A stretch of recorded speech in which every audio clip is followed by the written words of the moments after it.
let's talk about cloud protection. Now, we live in a multi-cloud environment. Now, back in the day, I remember my leadership, right, when I was running operations, is like, Justin, we need to move this cloud thing. Where do we start? And I'm looking around my environment. I'm in my data center. I'm like, what's the biggest pain is that Exchange server. Like, I don't want to manage that anymore. Let's move that to the cloud. So I reach out to Microsoft and I was like, what's this Office 365 thing? Well, we just move everything to the cloud. No problem. So I do that. And Microsoft Office 365 was my gateway drug to the cloud.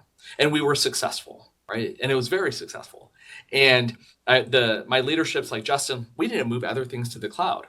And I'm like, great, I need to learn about the capabilities, right? What's the difference between AWS and Azure and GCP and all these other cloud environments out there, right? And then I choose one of them, right? I choose AWS, right? And all of a sudden, right, my infrastructure is now in a multi-cloud environment. Office 365 lives in Azure, right? And I move things to where?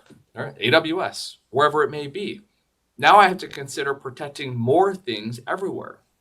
It goes back to that complexity that we talked about before, right? I loved managing the environment that I had in the past because everything was in the four walls of the data center.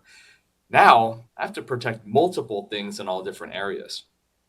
When we look at our multi-cloud defense, right, think about a private cloud, right? And you think about a retail application that lives in AWS. That application in AWS, right, needs access to an inventory database. Pretty simple, right?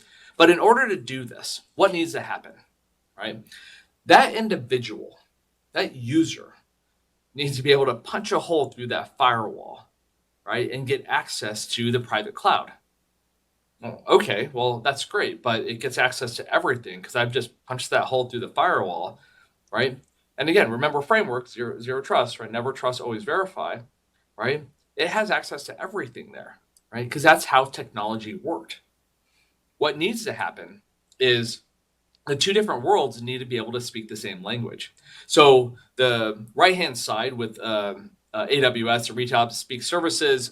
On the left-hand side, it speaks to IPs, right, so on and so forth. We need to make sure that we understand both, and that's what our multi-cloud defense solution does, is we bridge the gap to make sure that what has access to that inventory database is exactly what needs to have access, right? And that's part of that zero trust framework. So we take this conversation of like, we need to protect everything everywhere. We need to leverage the zero trust framework, right? This gets into specific of how, right? Via zero trust in that framework, that retail app only has access to that inventory database. That's it, right? It's a streamlined funnel right through that firewall to the specific app, right? Because again, I don't want to trust it to do anything else, right? I want to protect the rest of my environment, both development and production, whatever it may be, right? The complexity of your environment. You think about the example before of that retail outlet, right? This alone says, hey, right, if they were to get through, what did they have access to? If that inventory database, super secret data information on there, we want to make sure that we protect that. Our sales, information.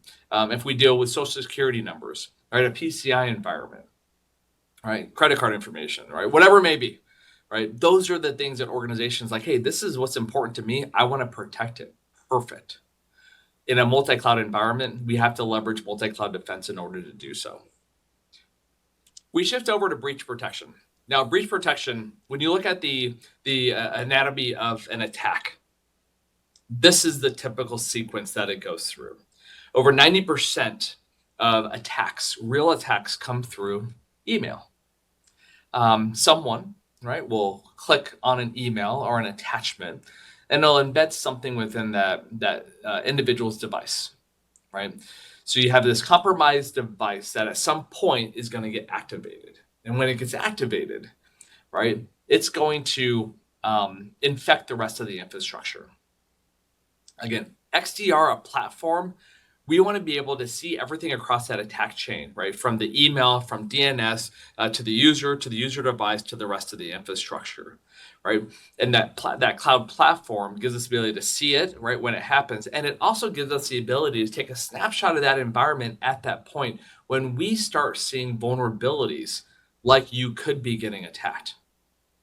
Now that's powerful, right? Your RPOs and RTOs, your recovery point and your recovery time objectives, when we talk about that zero trust framework, those are things that need to be defined within your environment. Super important, right? So if we have the ability to detect via Cisco XDR what's happening in your environment, and based on our data and analytics, we can say, hey, we think something's bad might be happening here, right? We take that snapshot so that if something were to actually happen, we can say, hey, this is where we saw it happen. Let's recover from this point.